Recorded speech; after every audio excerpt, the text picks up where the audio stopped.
গোপনে প্রকাশ্যে আমার দেওয়া নীতি, আমার দেওয়া সম্পদ থেকে তার খরচ করবে। ওই দিন আসার পূর্বে, অর্থাৎ কিয়ামতের দিন আসার পূর্বে, যেদিন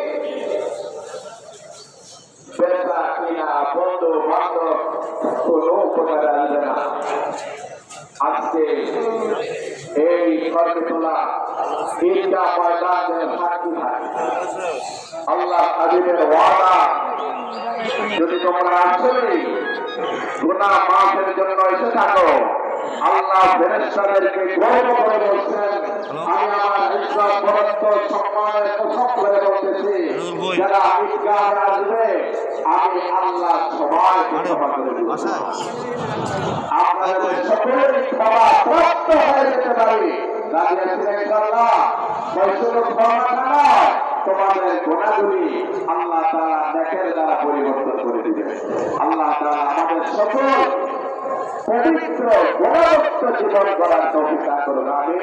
ওয়া আখিরু দাওয়ানা আলহামদুলিল্লাহি রাব্বিল আলামিন। ভাই কই ওই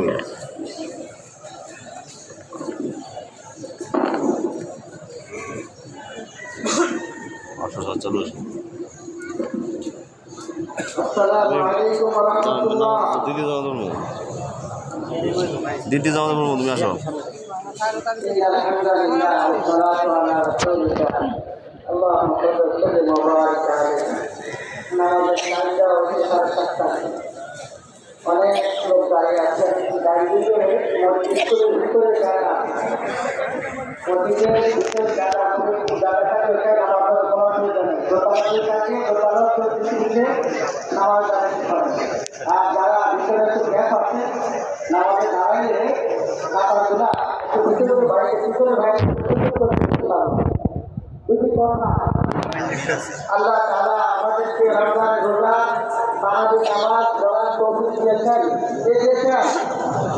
আমরা রমজানটা 3 মাস আগে একটা দোয়া করতেছিলাম, আল্লাহুম্মা বারিক লানা ফি রজব ওয়া শাবান ওয়া বাল্লিগনা রমাদান। বলতেছিলেন আল্লাহ রজব শাবান মাসে হায়াত দিও, রমজানের শেষ পর্যন্ত আমাদের হায়াত খরচ করিও। রজব আর শাবানকে বরকত দিও, রমজানের শেষ পর্যন্ত হায়াত দিও। এখন সেই দোয়া কবুল হয়ে রমজান পার হয়ে গেছে।